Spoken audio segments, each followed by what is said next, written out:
Hey everyone, welcome back to Blow Up.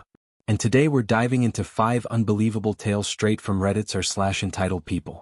These stories are packed with wild family drama, bizarre bus encounters, outrageous barroom antics, toxic breakups, and chaotic dinner disasters, all with a mix of humor, intensity, and jaw-dropping twists. Get ready for an epic ride and let's jump right in. Segment 1, My Entitled Sister's Wild Request. My entitled sister tried to make me take her to go see a friend on Christmas Day, when the roads were covered in snow.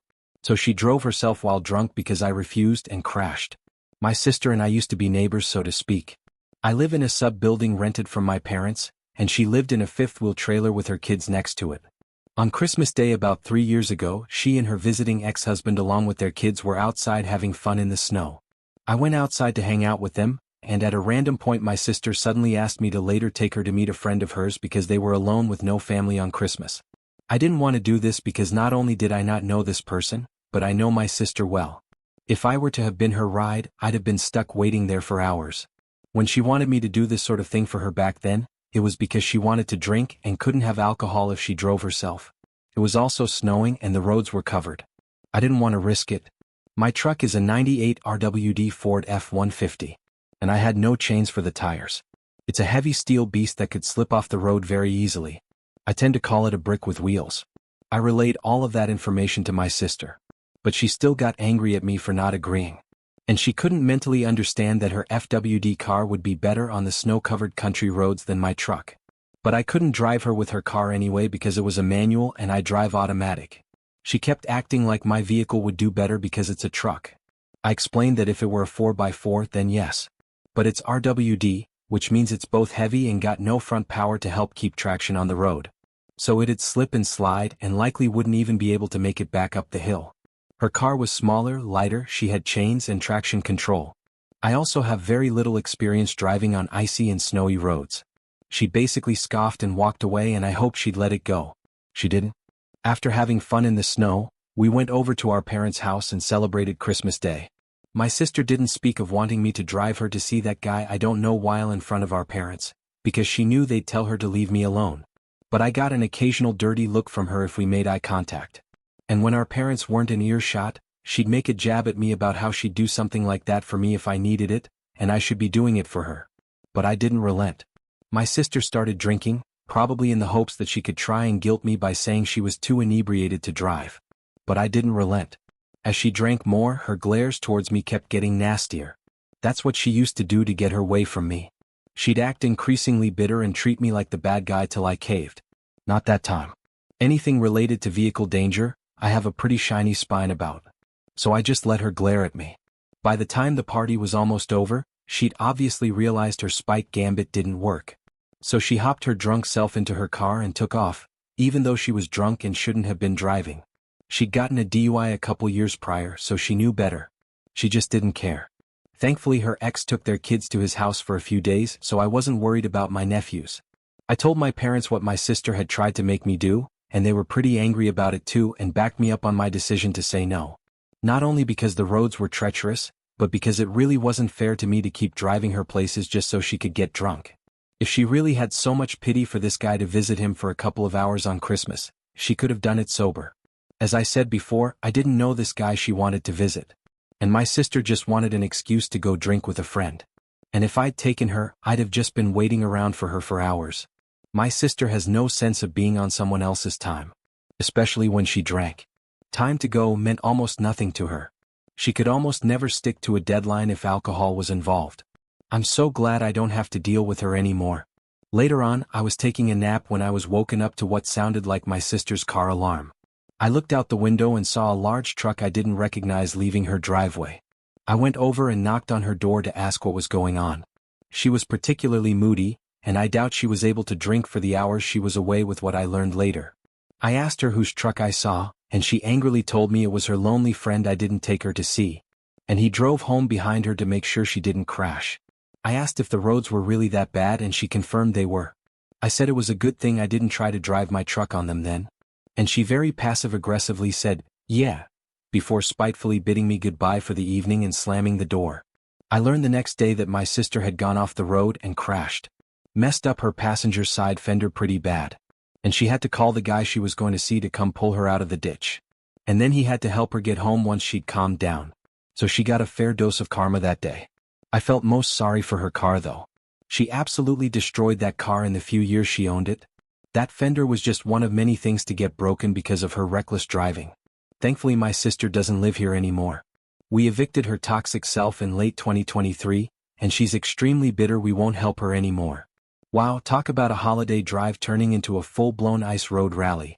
Not only did she force a risky situation with her drunken antics, but karma made sure she got a crash course in reality. How would you handle it if a family member pushed you into danger for their own selfish fun? Would you stand your ground like I did? Let me know your thoughts below. Segment 2. No, I was giving up my seat for you, not your grandchild. Help me out here as I really don't know if this is wrong. I was on the bus earlier, and at one stop along the way an elderly man got on, followed by a woman with a child of about 7. The bus was almost full, so I quietly offered the man my seat, and he thanked me gracefully, but before I knew it, the woman directed her son to sit there. So I said to her, "Excuse me, but I was offering my seat to this man," indicating the elderly man standing right next to her. "Oh, he's my father," she said. "He doesn't need to sit down." I looked at the man, and he confirmed that the kid was his grandson, and it was fine for him to have the seat. I didn't think it was fine at all. Had I known the kid was going to sit there, I'd have stayed seated myself. Since when do adults give up their seats for children? I thought I was just doing a simple act of kindness, but it turned into a case of mistaken identity, adult courtesy hijacked by a kid. Would you let it slide or call out the mix-up? How do you think old-fashioned manners should hold up today? Share your ideas in the comments.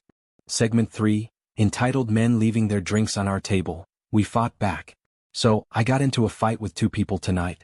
The reason in itself was very dumb, but God, I was just tired of it. I met up today with 2 friends, Clara and Jenny, fake names. We went out to a bar and sat on one of the tables outside. There was a TV on the bar, so there were many people watching a football match with different drinks. We got our drinks, and after a while a man came, left his drink on our table and left. We looked at each other like, what the hell? The bar is literally 5 feet apart, and there weren't even that many people. He could have easily put his glass there instead of on our table, but whatever. We kept talking and drinking, and after a while there was another man who left his finished drink at our table. "I can leave this here, right?"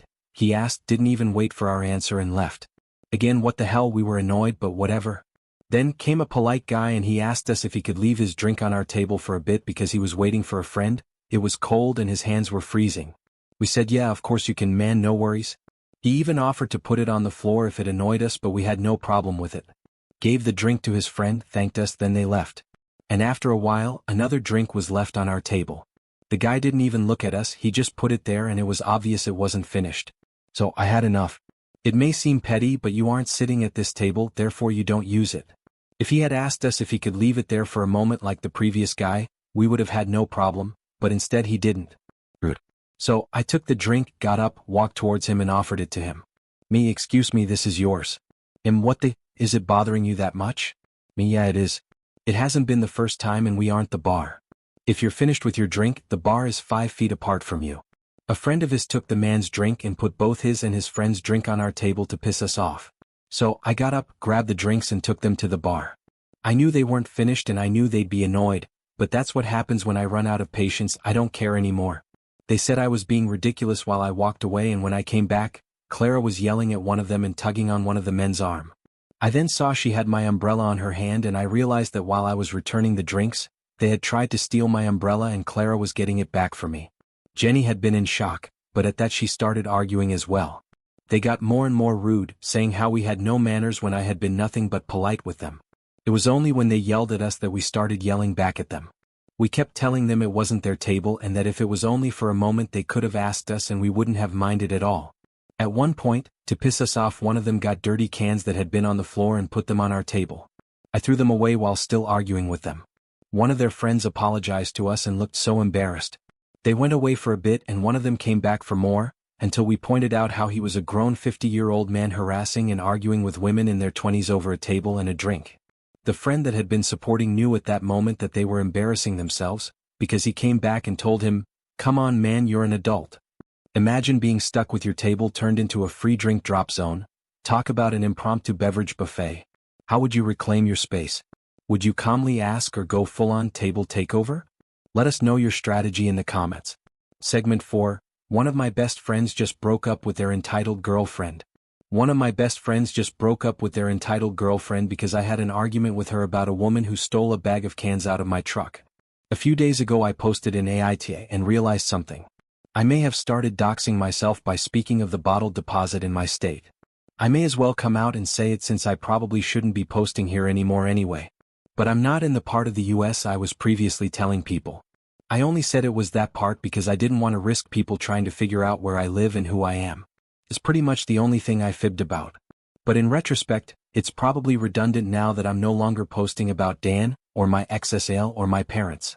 Dan and my nibblings are doing great by the way, and yes, Dan is still living in his own camper out of our parents' backyard since he gave his room to his son. He still wants to buy his own truck to go camping with it sometime.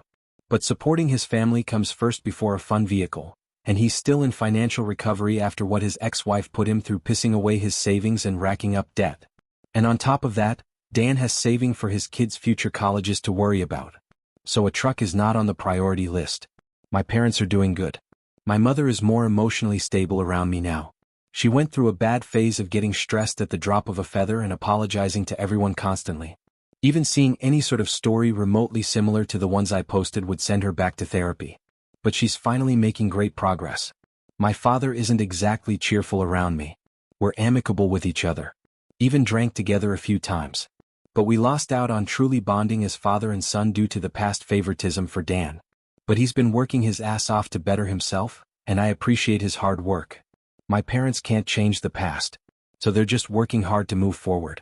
As for my XSL, she's basically stopped bothering to see her 3 kids she had with Dan at all, and has even been talking about completely giving up her parental rights to them over and over again, but never seems to go through with it despite never being around. She got one hell of a cheese slap in life a year ago when she got a DUI, and had to take classes and remain sober for 6 months, which drove her absolutely nuts. We all expected her to cave and start drinking again when she wasn't supposed to, but she held to it. I guess she was afraid of what would happen if she broke the court order. She got her license back, but currently has to drive with a breathalyzer in her car. She can't have an ounce of alcohol in her, or the car won't drive. She was trying to flirt with Dan off and on for a while, but he never took the bait. So she moved on to dating someone else now, who I bet she's making do everything for her. I guess in a way that's good news for us. But I pity whatever guy she roped in. None of us put baby trapping past her. We're all glad she's out of our lives. But my nibblings still lost their mother because she's an entitled, shopaholic, narcissistic cheater who got karma cheese slapped. Saying she was cheese slapped has become a running gag when talking about her since I first coined that line. My parents, Dan, and several of my friends keep saying, "Oh no, they got cheese slapped," as a joke when karma hits people they know or know of. Not sure if she knows about it or not. But we don't care. I'm pretty sure she was the one who egged my truck on Halloween a year and a half ago. But it's not happened since. Anyway, last week I had a huge bag full of cans I was going to go cash in. And some woman stole them out of the back of my truck while I was having lunch. The bottle drop wasn't far, so I headed that way and caught her lugging my bag of cans. I pulled over and confronted her. She denied the theft until I threatened to call police, and mentioned the place I ate lunch likely caught her on CCTV. She griped about money being tight and I didn't care. She dropped the bag and cussed me out before I could call the cops. I told this story to some friends later, and only one person was upset with me. And it was the now ex-girlfriend of one of my best friends. I was really worried this incident ruined a relationship. But it turns out the breakup was a long time coming. When I argued with this woman, she yelled at me that the woman who stole the bag of cans out of the back of my truck was possibly homeless, and I went too far chasing her down and making her return the cans. She called me an asshole who can't give people a break because I was so wronged in the past. And then she sarcastically mocked me by putting on her boyfriend's baseball cap and acting like me in the worst parody way she could do. But nobody was laughing. Especially not her now ex-boyfriend. He yanked the hat off her head and told her that went too far. And she yelled that my taking some cans back from a possibly broke or homeless woman was too far, and stormed out of the bar. I ended up feeling conflicted after a few more drinks at home, and didn't sleep well because the stress made my insomnia act up again. So I posted on Reddit to ask if I was in the wrong, and got a pretty much 90% NTA. I couldn't go into full detail in that subreddit because of character limit though. Well, because my friends know about this Reddit account, it wasn't long at all before I was getting phone calls and text messages. So I logged out and stopped answering comments. Shit was hitting the fan fast. My friend and his now ex-girlfriend had a massive argument over the phone during their lunch breaks. And they officially broke up that evening at his place. The ex-girlfriend also messaged me to call me and ask one more time, and told me I'd ruined everything. I didn't respond and just blocked the number. I never gave her my number before either. Jury is still out on how she got it. But it wouldn't have been hard. She could have copied it from my friend's phone, or asked someone else who knows. I was really upset and stressed that I was the cause of the breakup. But then my friend came over with some beer and told me that he'd only been dating that woman for 5 or 6 months. And she was constantly nagging him, trying to milk him for money to buy her things, always taking alcohol from his fridge to bring back to her place without asking, wanting him to pay for every meal when they ate out since the first date, and was constantly on her phone to the point of it being extremely annoying. Even on date nights she was always on her phone. That's pretty much how their Valentine's Day went. He knew then he wanted to end things soon, because he felt like he was dating an entitled teenager. He also mentioned she was being really rough with him as of late. He wouldn't elaborate on what he meant by rough, so I let it go. Either way, he used the situation to finally end the relationship. He said she screamed and cried, cussed him out, and gaslit by denying all the points he made about her. But he had none of it and told her they were through. She packed any stuff she had in his apartment and left. He said she also tried to take some stuff that wasn't hers too, like his MJ stash and the coffee maker. He loves coffee, and has one of those coffee makers that dispenses coffee from little plastic cups. She apparently argued that he got her hooked on good coffee, and he could just get another machine. That's when he started filming her and told her to get out before he involved police. He says he's not sure she wanted the coffee maker just for good coffee, or if she just wanted the machine to spite him. Personally, I make my coffee with a plain Jane coffee pot because the other people living in my house share in the morning coffee too. Before that I just drank instant. Back to my place, I still have a couple of guys renting rooms for me to help with my mortgage, and you could say those guys are real brothers. They came out to join us in drinking beer. The 4 of us got drunk playing Uno and he who smelt it, dealt it. And then I finally got some deep sleep, albeit on my couch after too much beer, and only for about 7 hours. My phone's alarm may as well have been nails on a chalkboard when it went off in the morning. My friend left my phone right near my head after I passed out. That wasn't the only thing he left. I woke up with a square of sandwich cheese on my face. God damn it. He cheese slapped me. I laughed and immediately felt the sting of my hangover. We both ended up with a painful hangover laugh about it, and had to call in to work late to ease our morning woes. And I was basically running on energy drinks all day. My friend's ex has not made any more attempts to contact either of us since. Turns out, a lot of people didn't like her anyway. So no one else is losing sleep over it. A stolen bag of cans leading to a breakup, and a cheese slap to boot. Would you have chased down a theft, or let it slide to avoid drama? How far would you go for justice in a situation like this? I'd love to hear your take in the comments. Segment 5, entitled SL's Seating Shuffle. Background. We live in the same community as my in-laws and SAL family. Almost every Friday evening we gather at the in-laws for a dinner that my mother-in-law and I cook and purchase dishes from local providers. SAL, who is almost always the last to arrive, rarely contributes a dish or dessert. Tonight, as we were already sitting down at the usual seating arrangement that we've had for quite some time, her youngest, 10M, must have said something to her, and she started to make a scene about how it's not okay that I'm sitting at that spot and somebody else at another spot, and that she wants us to move so her youngest could have his pick. I, after spending my morning shopping and the last 3 hours cooking and preparing food, just snapped at her with my thundering voice, not yelling, just booming bass, saying, "If you want to discuss seating arrangements, you're welcome to come early next time." Tail reacted by acting insulted and making a scene about me raising my voice at her. Later, my wife made me apologize for raising my voice, even though I felt I was justified, and she took my side about the rest of it against her sister. Imagine spending hours preparing a perfect dinner, only to have someone try to rearrange your seating like it's a game show. How would you handle a seating shuffle from an overbearing relative? Would you let it slide or call out the madness? Let me know your strategies in the comments. These 5 stories show entitlement in all its wild forms, from dangerous family demands and bizarre bus encounters to barroom disrespect, toxic breakups, and chaotic family dinners. They remind us that even when entitlement creates chaos, a dash of humor and standing up for yourself can transform these moments into unforgettable lessons in respect. How would you react if faced with these situations? Let's discuss. Thanks for watching Blow Up. If these outrageous tales of entitlement made you laugh, cringe, or reflect on your own experiences, please hit like and share your thoughts and stories in the comments below. Don't forget to subscribe for more deep dives into the unpredictable world of Reddit. This is Blow Up. Stay resilient, keep laughing, and never let entitlement steal your shine.